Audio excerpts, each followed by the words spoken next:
extend grace to people who know they're damaged, they've fallen short, and have tried everything they can do morally, religiously to correct it and can't. They are hungry for relief of a Savior who really genuinely loves and cares for them and who looks at them with truth and grace. Hi, my name is Sam Wheatley. I am the Director of Digital Services for Avail NYC. Avail is an in-person and online platform for people facing difficult decisions, specifically around pregnancy, past abortion, and relationship difficulties. And so I manage the digital department, which includes marketing, content development, and IT support. And this is my Faithly story. Welcome to Faithly Stories, the podcast that brings you inspiring tales from conversations with church leaders as they navigate the peaks and valleys of their faith journeys through their ministry work and everyday life. Join us as we delve into their challenges, moments of encouragement, and answered prayers. The Faithly Stories podcast is brought to you by Faithly, an online community committed to empowering church leaders, pastors, staff, and volunteers. Learn more at faithly.co. Get ready to be uplifted and inspired as we unveil the heart of faith through stories from the front lines of ministry on the Faithly Stories podcast. How did you get involved with Avail? So I've been involved with Avail since its very founding because my wife was one of the original founding board members of Avail back in the early 90s. We were here in New York at a church plant at the time that grew called Redeemer Presbyterian with Tim Keller. And Tim was being pressured at that point to talk about the issue of abortion. And so instead of talking about abortion, Tim, in his creative way, began to talk about what he called the doctrine of carefulness. And he showed throughout Scripture how God treated life with care at every stage. And so whether that is life in the womb, the life of those that are disabled, the life of those at the end of life care, at every point, God treats people with carefulness, and he also calls us as his church to treat people with carefulness. And so we had a situation at the church with a couple who were unexpectedly pregnant. They went ahead and had abortion without talking to anybody, and they started having problems afterwards. And so they came to the diaconate and started asking questions about what do we do? Where do we go? And I just asked my wife if she would research and find some answers of places we could refer these folks to. And she and a group of friends started looking and realized there was not really any resources then for somebody in that situation. And especially somebody wanting a grace-filled way to process and move towards wholeness. And so, in the early 90s, about 7 women founded what was then called the Midtown Pregnancy Support Center, which then became Avail in the 2000s. And so, we've been involved as a family with Avail. As my wife was a founder, we've been supporters the whole year. And then about 2 years ago, I came on to lead the development of a digital product that Avail was producing called Better Clarity. And Better Clarity was a self-guided online platform for people facing these issues, because our research had told us that people were looking online, not wanting to talk face-to-face to people about these sort of intimate issues, and instead wanted the anonymity of the online experience to be able to process. And so we took our model of care, developed a strategy for how to model that on a platform. And I came on, to help build that project and then launch it, which we did this past spring. And now 6 months in, we're seeing pretty incredible results with it. What is that digital product, and how is that different than the in-person? So the in-person, actually, since COVID, in-person means on Zoom like this. 90% of our appointments are on Zoom for the convenience and also the anonymity. Somebody can blank their screen because what we've seen is like the whole dealing with these kind of issues is a journey of trust and building trust. And it takes time for that trust to be developed. So our digital product recognized we needed to build trust from the get-go. And so people were distrustful. Also in this space, people were feeling extremely cross-pressured, that a lot of folks both on both sides of the political spectrum were pressuring people to make hasty decisions rather than wise, thoughtful decisions that were in line with people's own core values and their own future desires. And so really our whole emphasis was in creating a digital platform to build trust, help people slow down, and to provide them with the tools that they needed to process and make wise decisions. And so I think your original question, Danny, was like, how do we do that? So we have sort of short sessions. So a session is like 4 or 5 tiles that deal with one specific issue. And so what do you mean tiles? Well, it's almost like a carousel, like a carousel where you'd flip through online. These tiles are maybe a specific question or a prompt or something for somebody to think through. Gotcha. But it's one discrete topic that somebody's processing through in that. It's not the whole project. It's just one little piece. And so like for decision making, one of the sessions might be something like, how do I just breathe? How do I slow down my racing thoughts? And so there might be 5 simple ways to begin to slow down your racing thoughts. Then the next tile that would be prompted, or the next session that would be prompted, would follow up on that. How do I identify what I'm feeling? What are the emotions that I'm having? How do I recognize those? And it can be through several different ways. It's not always just journaling's one, but there's also image selection. So there's different types of images that somebody might select. This image seems to jive with what I'm feeling or processing. And then they're able to explore that and clarify, like on an emotions wheel, what that feeling exactly is. And then the next session would prompt them, okay, well, how do you process, feelings of loss or feelings of anxiety? And so it's guided, sort of the algorithm guides people through the process, but they have their autonomy in place to be able to choose how far they want to go, how long they want to go, whether they want to remain anonymous or whether they want to create an account to enhance their experience or not. It's totally private. We don't collect information other than just helping people guide through the platform. So it sounds like that's like a more of a self-service kind of thing, where I guess you're helping them to be more introspective.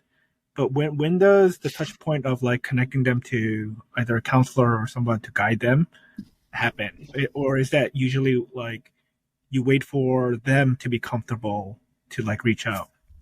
Well, one of the things is we realized the challenge of scaling. So there's about 2.6 million unexpected pregnancies in the US every year. We identified that about 87% of those people don't talk to anybody or don't want to talk to anybody. So that's really our target, is the 87%. And so that's roughly, a little over 2.2, 2.4 million people out there. So in order to scale for that audience, we realized that we could never, A, these folks don't want to talk to anybody. B, they're never going to walk into any sort of counseling center or any sort of traditional service provider. And so we wanted to create a platform that was totally self-directed. And then also, ultimately, we know that they do need to be connected back into community, but the community that they need, oftentimes they already possess. Again, about 4 years ago, we did a very quantitative, qualitative research into the experience of abortion by people who had experienced it, both male and female. And what we saw is that when people experience an unexpected pregnancy, they change their circle of trust. And so even though they have oftentimes people that could help them or that care for them, they isolate from those people. And so our ultimate goal is not for us to be the solution to their problem. Our ultimate goal is to equip them to be able to go to the resources they already have and be able to capitalize on those for their resilience and future. And that's ultimately the scalability, is that we want people connected to their own communities. Now, we want to also develop national partnerships with other organizations who could offer and provide help and support and aid and those kind of things. And we're actively engaged in that project as well to be able to offer that service. Also, because so many of our in-person appointments here in New York City are virtual appointments or Zoom appointments, we have capacity eventually to link those that are most in need to somebody who could actually help them. How do people find out about you guys? Marketing. That's a big part of what we're doing. It's a startup, so we have a big marketing budget in order to understand what's the SEO that people are using to search for these issues. Who are those people? How do they connect with the personas that we've identified from our own research? And then, we develop ad campaigns based on what people are searching for and need. For example, we know men oftentimes search for, she's pregnant, I don't want it. And so that's one of our ad campaigns, is around the idea of what happens when as a guy, you find out your girlfriend's pregnant, and your initial response is, I don't want it. And so that ad campaign directs them to a landing page where they're able to go through one of these tiled sessions of identifying their own emotions. And then how do you talk to your girlfriend about your emotions? How do you both express, how do you not process necessarily in the raw with her, but how do you find ways to think through this issue so that when you do speak with her, you're in a much better headspace? Is this specifically for Christians, or is it just anybody? No, it's not, it's for everybody. It's for everybody. And yeah, we are coming from a faith perspective. We are not amoral about the issues, but the way we think about it is that we're not acting moralistically.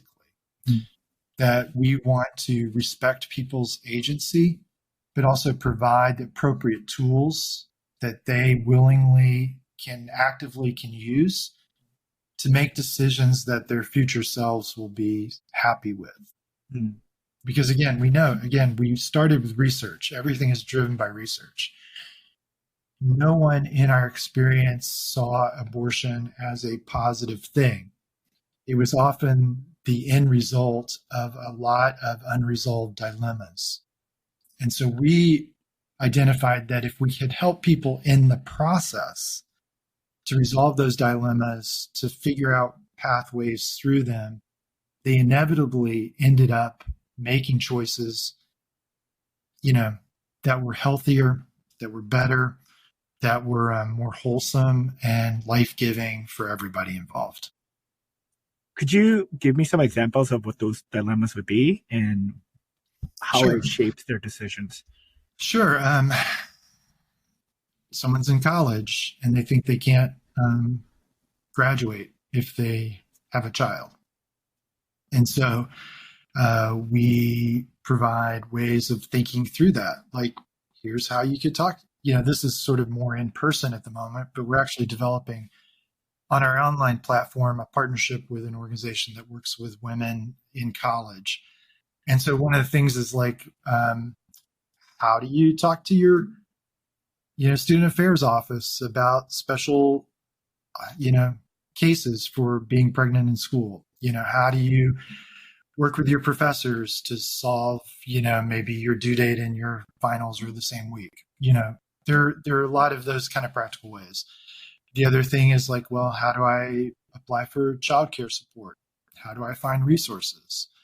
A lot of those, questions are out there, but buried in a lot of other information. So we became sort of a one-stop shop for somebody facing that particular dilemma. Another dilemma is oftentimes, interestingly, faith communities. Faith communities can actually force people to feel a lot more shame about being pregnant.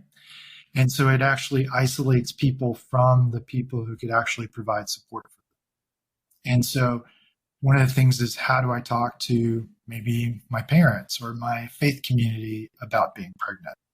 What can I expect? How do I identify safe people to be my advocates? How do I navigate this process of dealing with shame and guilt and coming to a place of forgiveness and acceptance? Do you guys reach out to churches to try to partner with them as part of your marketing campaign, or is it always just no? I mean, again, our audience, we're not opposed to that, but it's not our primary strategy. Our primary strategy is the people facing these issues. And so we just haven't, there's a partner organization we do work with called Pro Grace, and their whole mission is equipping churches how to welcome and understand the issues of pregnancy and abortion for folks in the church. And so that's their lane, and we love them, and we think what they do is great. But we just have a slightly different lane. So you've been a pastor for a really long time too, and I saw you went to Westman. So yeah, you're like my alumni. And you mentioned, like, with church, it's tricky because there is a moral aspect to it, and the Bible's really clear about life. However, you were talking about not being moralistic about this issue. So how do you think churches can better approach this sensitive topic with people to create that, space for grace where the people going through it, they don't feel more shameful than they do? Yeah. What's interesting, Danny, is that oftentimes the church camps out on issues that people already know. I'm pregnant, hey, yeah, I knew that probably wasn't wise decisions that I was making. And they're already self-judging. What they need is help and support and encouragement, and they feel like the church is not going to give it to them. Mm-hmm. And so that's one of the reasons they isolate from the church, is they're like, I'm just going to hear more of that internal critic from people around me. The other thing is, like, people know this is a child, there's no questions. And yet a lot of the pro-life movement has spent a lot of money and effort and ink on this is a baby. Well, everybody knows it's a baby. It's not nobody gives birth to a lawn chair. They know what it is. They know where it came from. They know how it got there. And so the question is oftentimes deeper than that issue. Okay, what they need is the support of, like, yeah, okay, this is life. Life is complex. You made a mistake. You probably already know you made a mistake. How do we move forward from here? What's the pathway? How does the gospel equip us to deal with our own self-shame over sin? We're all in the same boat. We confess our sin every week. So how do I process, this that's a more public thing than you or the rest of the church who's dealing with similar issues that just are able to be more hidden easily. Mm. And so how do we recognize we're a community of people who step out of line, and yet God is still gracious and kind to us? He doesn't give us what we deserve. Instead, he gives us grace and empowers us by the Spirit to make better decisions for our future. But the pushback is, how much grace is too much grace? It's always that in the back of people's minds. Theologically, the question is, how gracious is God? Is he gracious 80%? Or is he gracious all the way through? I mean, I'm actually like recently switched camps on this issue of being gracious, because I've already seen it like in real life in my relationship with other people where I've given them way more grace than I would in the past.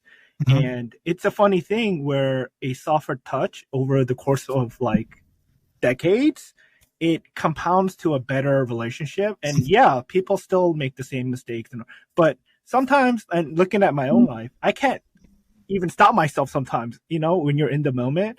But yeah, when God finally changes your mind and your heart, you realize the people who are the most gracious to you, those are the people that I tend to run back toward, Yeah. I mean, it's, I think it's fundamentally a view of what produces change. Mm-hmm. Are people changed by sort of finger pointing? Mm-hmm. And I don't think so. I think people are changed by like what you're talking about. The people who've shown me grace, who have been kind, who I knew I screwed up, and yet they knew I screwed up, and yet they still treated me with compassion, even when they had to say challenging things to me. I mean, I think the gospel combines things that oftentimes we think are uncombinable, like truth and grace. Like we tend to pit truth against grace instead of understanding it is truth and grace welded together.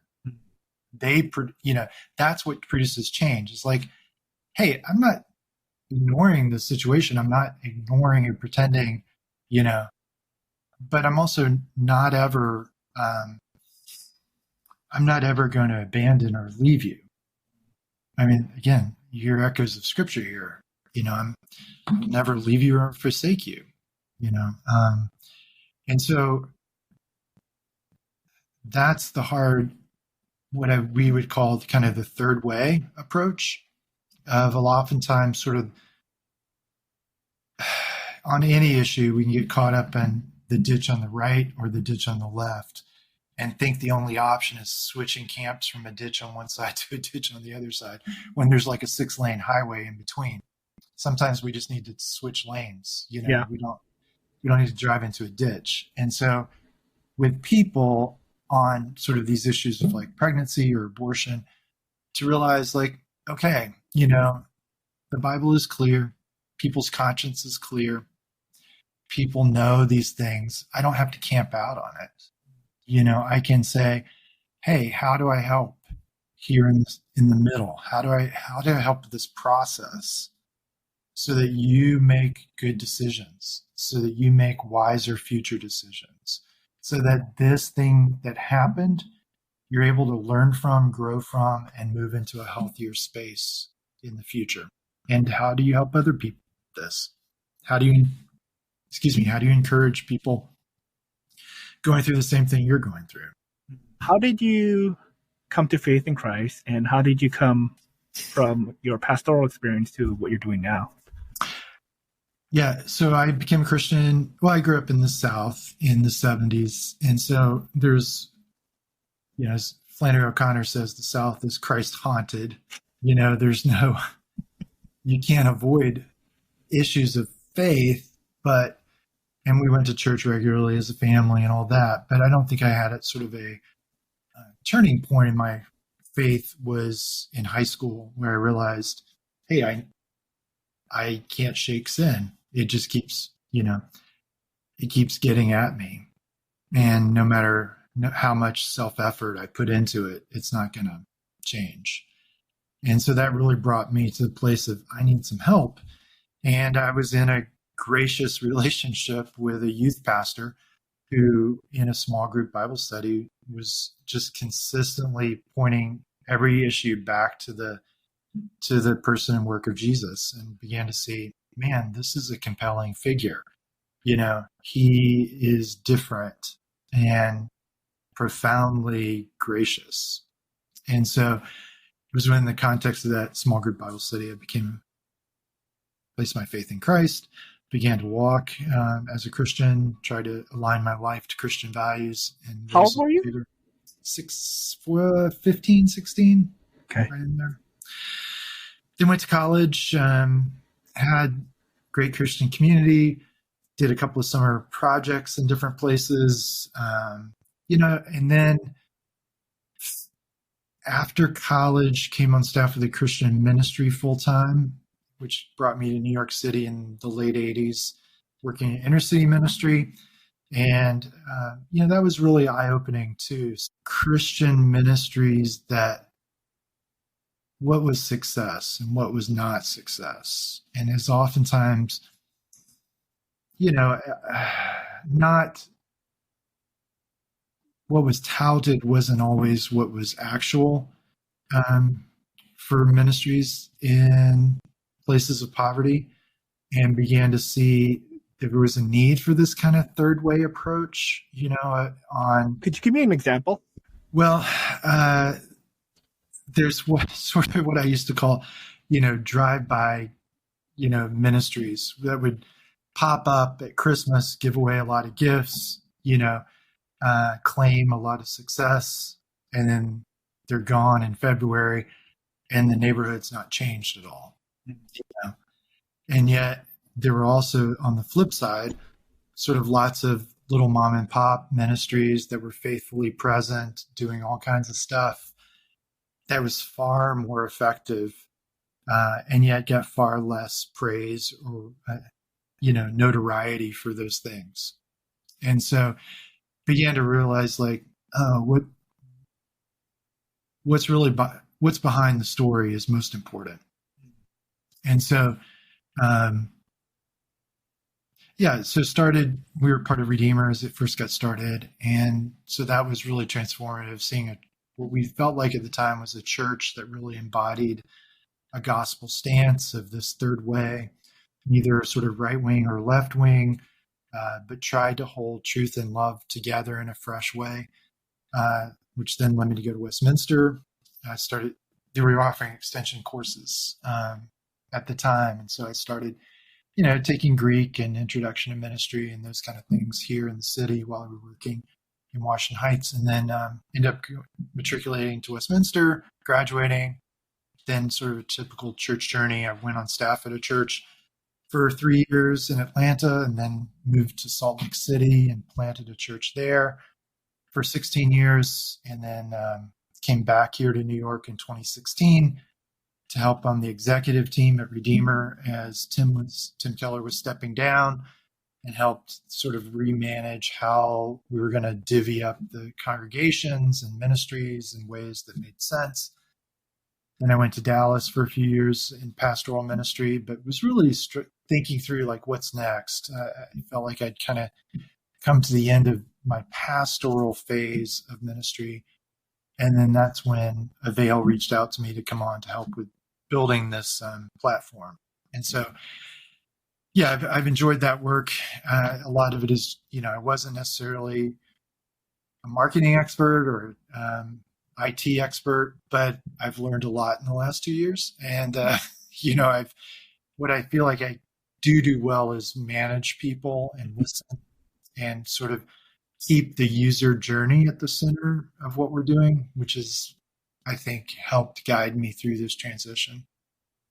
What was your time at Westminster like? Because I think you were maybe the last class with Pete Enns and the whole turnover, right? Yeah. Mm-hmm. Yeah, I was there, what I would call kind of the golden age of Westminster. Yeah, that's what everyone says. Again, it kind of keeps going back to the same thing I keep talking about. This Claire Davis was a professor at Westminster, and Claire used to say all of church history is really a pendulum swing between extremes. Mm-hmm. And it's these kind of truth and grace. You kind of swing from one extreme to the other. And you sort of have truth-driven phases of church history where it's very dogmatic and very doctrinal. And you have very grace-driven periods of time where it's very, everything's okay and it's all flowers and butterflies. But Claire's really the source of this idea of the third way for me. But the power of the church is always when those two are combined. When there's truth and love, when the church is clear about its moral direction and its moral convictions, but it's also incredibly gracious and outwardly facing at the same time. And so, all that to say, I feel like I was at a time at Westminster that was like that pendulum in the middle, where I saw the truth and the doctrinal side, but I also saw a lot of grace and outreach and mercy and missional vision at the same time. And, a lot of ways it helped make sense of my Redeemer experience in the early 90s of like, okay, Tim's great, but he's just borrowing from, Kuiper here, or he's just, stealing from, Lloyd Jones, or, oh, in fact, Lloyd Jones actually preached the sermon I just heard Tim talk about last week, those kind of things. So it was helpful to sort of see the Redeemer experience wasn't a one-off. It was really connected to a thread line through the church's history of times when the church, regardless of its tradition, had really embraced both truthfulness and love as its dual calling. Where in Atlanta were you? Because I was there for 2 years, actually. I just came back. Yeah, I was at a church called Christ Church in Buckhead for 3 years. Buckhead? Okay. Yeah. Were you the senior pastor there, or? No, I was right out of seminary needing a job, so I was just their first assistant pastor hire. Nice. Okay. Yeah. And then you were in Utah for Salt Lake for 16 years? Yeah, I moved to Salt Lake in 2000, and we left in 2016. So I say church planting, but it was really a replant. The church had started. The original planter had a moral failure. The church was really in disarray, about to close. And so I moved there, green and unwiseness, at the time. But nonetheless, moved there in 2000 and, saw a turnaround and a church that moved to healthiness. And so we left in 2016. My wife and I were both 50 and felt like it was at the end of one chapter. I have two questions about that. One, what was it like turning around a church? And I guess how big was it? And then two, what is church like in Salt Lake when Mormons are very prominent?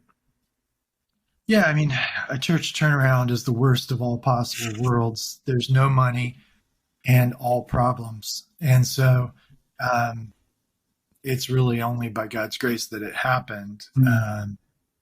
But it's replanting a church is like performing a wedding and a funeral at the same time. That's because there's people are coming. They're like, "Hey, it's a wedding. It's a party. Let's get excited and move on." And then there are other people who are like, "No, we've got this dead body in the back. We've got to grieve." And so there's always these two groups of people in the first 3 to 5 years of that project. And the funeral always wins, unless you really do a good job of laying to rest the old, you can't move forward to the future. And so I didn't know that at the time, so it probably took a lot longer. But it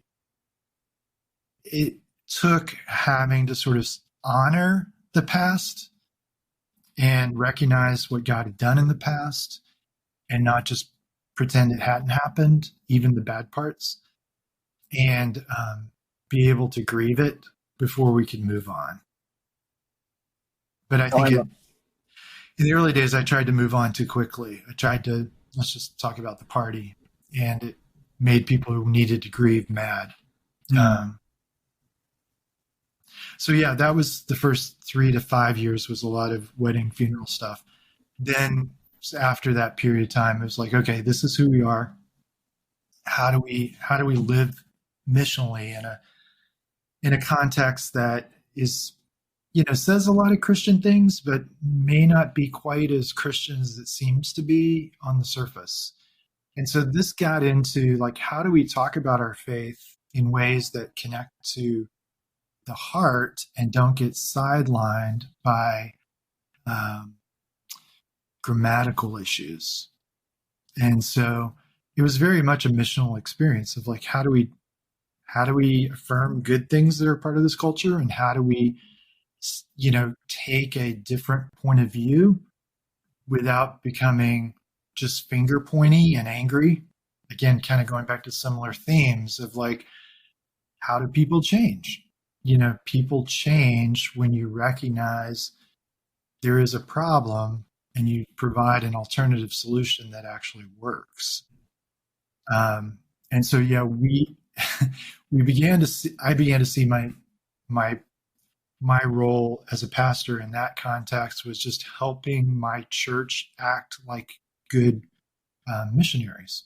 Like, they were the ones that had we all did, neighbors, friends, coworkers, family, who believed things very differently. So how do we act as Christians, not just argue as Christians in those contexts? How do we recognize people's bruises and tend to them? Because a very moralistic culture like Salt Lake has a lot of people who fall off the back of the turnip truck. They make a sharp turn. There's a lot of fruit that rolls off the back of the truck. And so our job was just kind of going around picking up bruised fruit. People who were going through divorces, people who, for one reason or the other, fell off the progression bandwagon of Mormonism. People whose kids weren't doing well, people who were facing same-sex attraction, people who, were not doing well economically, because Mormonism has a very clear progress track. And if you fall off that, then you're somehow spiritually damaged goods. And so, again, it's this issue of grace. How do you extend grace to people who know they're damaged, know they've fallen short, and have tried everything they can do morally, religiously to correct it and can't? And so they are hungry for relief of a Savior who really genuinely loves and cares for them and who looks at them with truth and grace. And so you ask how big. We weren't huge. I mean, when I left, the church was maybe 150-ish people, which, in Salt Lake was a pretty good sized congregation. Actually, that's a good question for you, because you've been to, you were pastoring a church of 150 and you were at Redeemer, which I'm guessing is in like maybe the thousands. Well, yeah, when I was there, 2016 was sort of the peak, was maybe 6,000-ish people between all the congregations. Yeah, so I actually read Tim Keller's article on like church dynamics, and he goes through progressions of church sizes. But more and more I think about it, I personally don't think, I think there's far less benefit for a mega church than the positive. And I don't know what your views are on that. I sort of see it as an ecosystem, like in a healthy ecosystem, there's a variety of different life forms, that exhibit, and they work together in a positive way. And so like in Salt Lake, there were some very large churches that grew there while we were there, and there were some medium-sized and a lot of small. Now, I think that small churches struggle. They're always struggling financially. The model is difficult to replicate in this modern era, where people don't automatically give or tithe like they used to. And so it's hard to sustain a full-time pastorate in a smaller church model. So I think, and then in large churches, there's lots of obvious problems, anonymity, people feeling lost, not connected.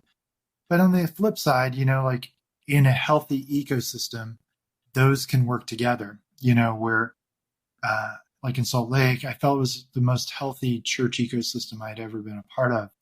And the churches knew each other because we were all kind of small, relatively to the larger culture. And so people were much more able to say, well, if we're not what you're looking for, try my friend over here, or try this church.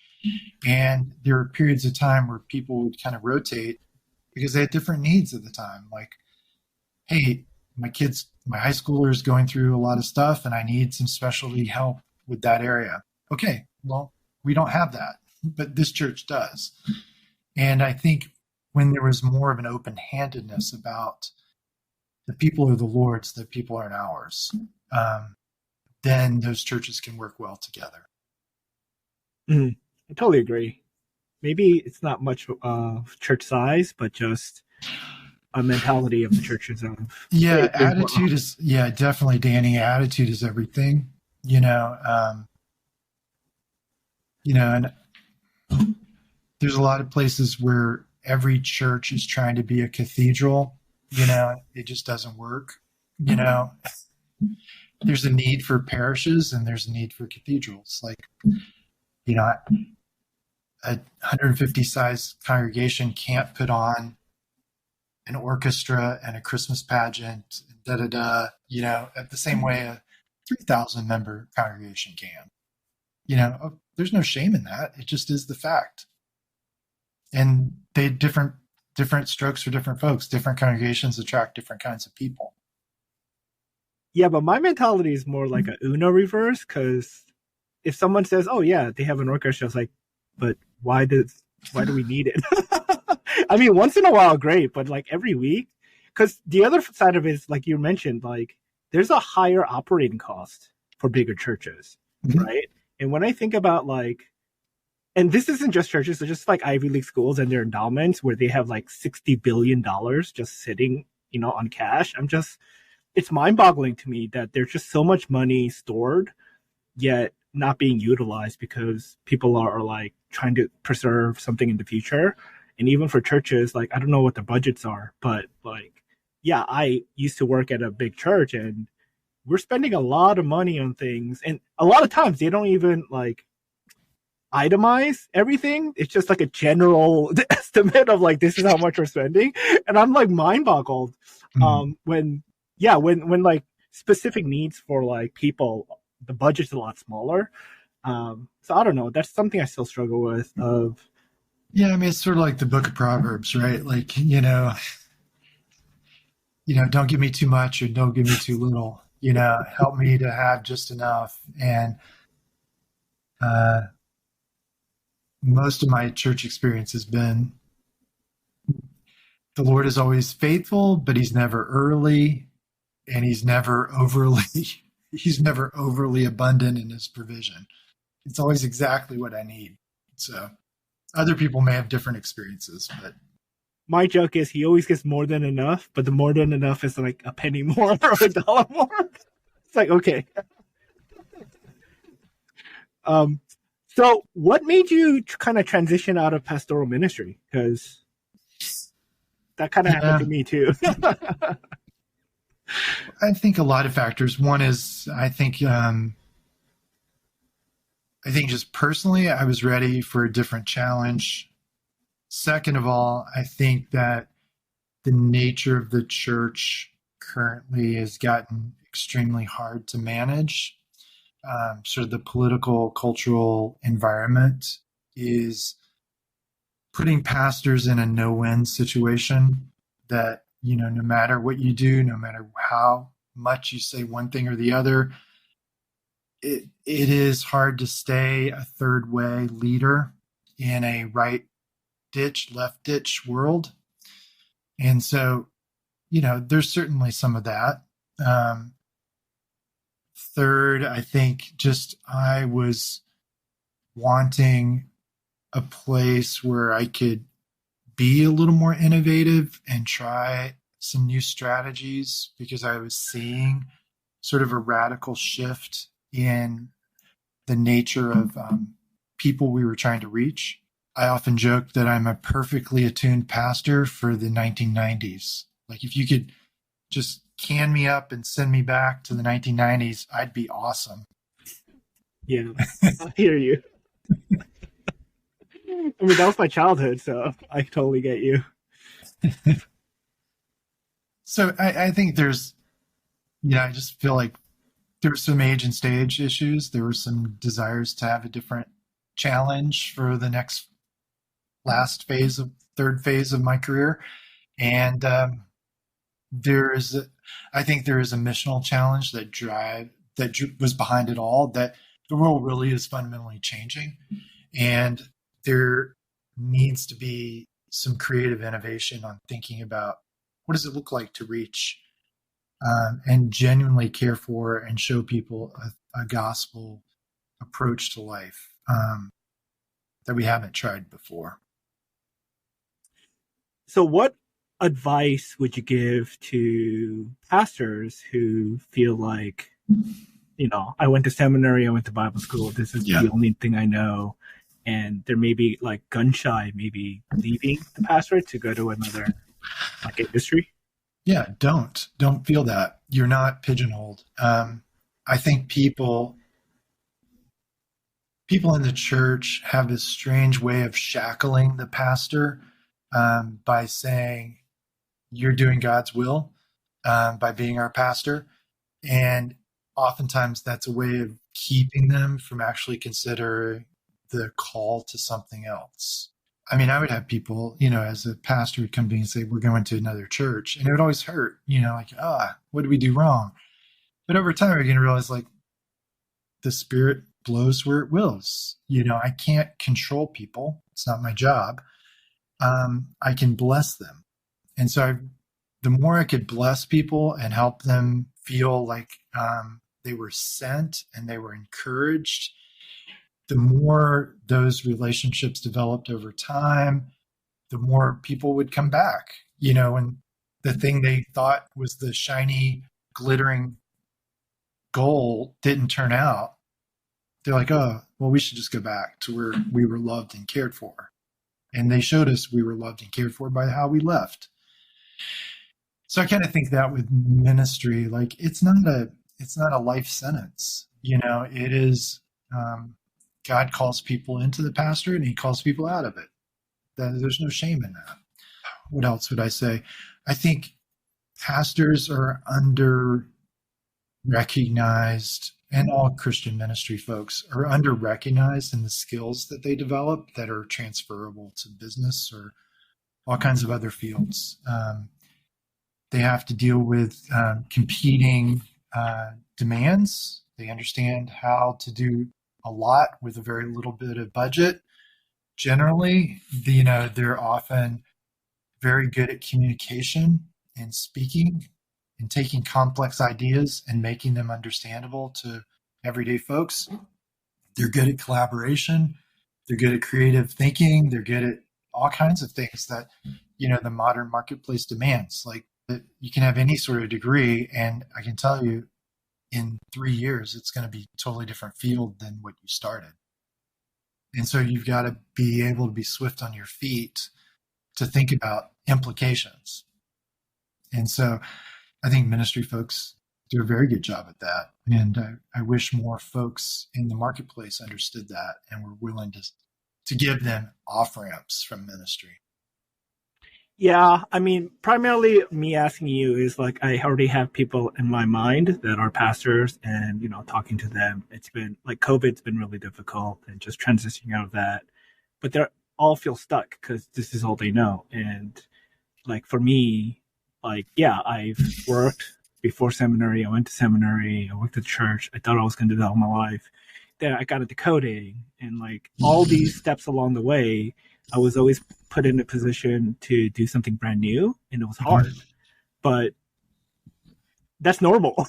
I want people to know, when you go into anything brand new, it's normal. But the fact that you can bank on your experiences, because at the end of the day, we're just dealing with people, right? It's always problems with people. So even with you, talking to you, I just get this overwhelming pastoral sense. And so even though you're trying to figure out your job, I probably no doubt people who work with you probably love you to death because you're so gracious. And that's so important. Like you said, it's about establishing trust in the beginning, and then people will always give that grace back to you, give you the benefit of the doubt of working through and learning. Yeah, I mean, one practical thing I would, like you said, you sort of took a coding class, so you knew how to code.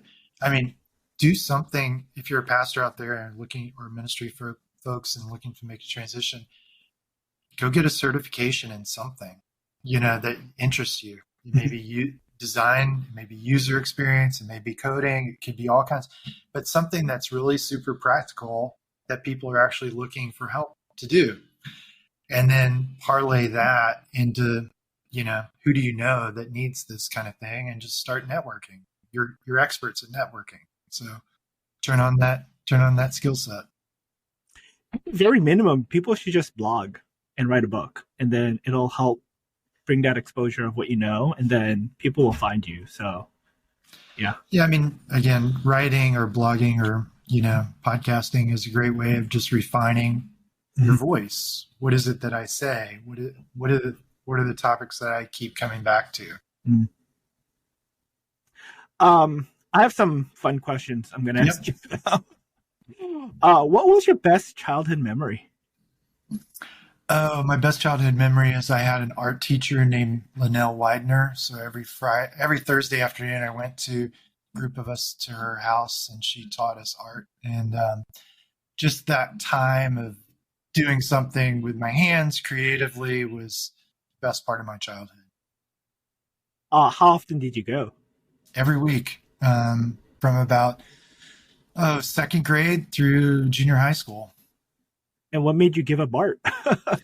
I didn't give it up. I just sort of went underground, but that's one of those things that's come back for me. In fact, I have an Instagram account called More Than Cardboard that I take cardboard and I do projects on, and then I release it like street art. And so you can follow me on Instagram at More Than Cardboard. Nice. We'll put that in the description. You could be the next Banksy with cardboard. Let's see. What's one prayer request you would want answered instantly? Instantly? Yeah. My wife's a nurse and she's looking for a new job, and it would be great if she could get a day job that is less stressful than working in the hospital. What, is her specialty, or? She's been labor and delivery, high risk obstetrics, that kind of thing. Okay. What are you hoping for at Faithly? Yeah, it's interesting in this era of trying to create communities, right? Like you're building a community and then seeking then to empower those people within the community to do or to thrive or to grow. And so it's interesting. I'm just curious about how this community could be used to help break down some walls between previously segregated parts of the church into maybe new avenues of collaboration and cooperation and innovation. And how could we be praying for you and your family? Yeah, I mean, you could pray for just our health and our, my wife and I make these kind of 15-year plans, and we're at the start of this kind of probably last 15-year, plan. Maybe there's 2 more left, but definitely within 30 years, I'll be dead. So, the next 15 years of how do we both sort of wrap up and empower younger leaders in this phase of life is really my vision for how to listen to and care for and tend to and support and encourage those younger leaders who are going to be taking over. I feel like I'm a Generation X, so I'm between boomers and millennials, which are the 2 mountain peaks. And so I'm always, my whole life, my whole career has been translating between these 2 groups of people. And now boomers are slowly exiting the stage, but I'm trying to what do the Z's and the, next generation look like, and how can I be a good mentor and citizen to them in that emerging generation? All right. Well, this was great. Yeah, thanks. So encouraging talking to you.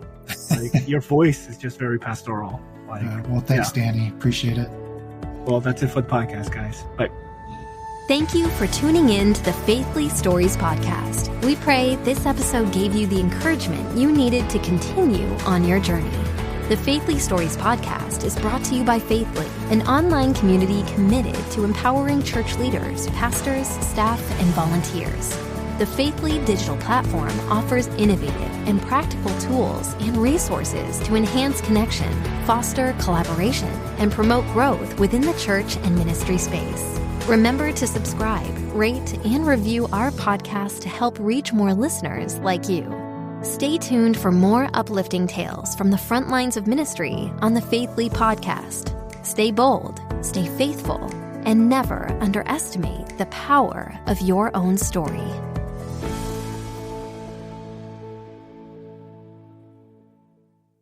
This episode is brought to you by Progressive Insurance. Do you ever think about switching insurance companies to see if you could save some cash? Progressive makes it easy. Just drop in some details about yourself and see if you're eligible to save money when you bundle your home and auto policies. The process only takes minutes, and it could mean hundreds more in your pocket. Visit Progressive.com after this episode to see if you could save. Progressive Casualty Insurance Company and Affiliates. Potential savings will vary. Not available in all states.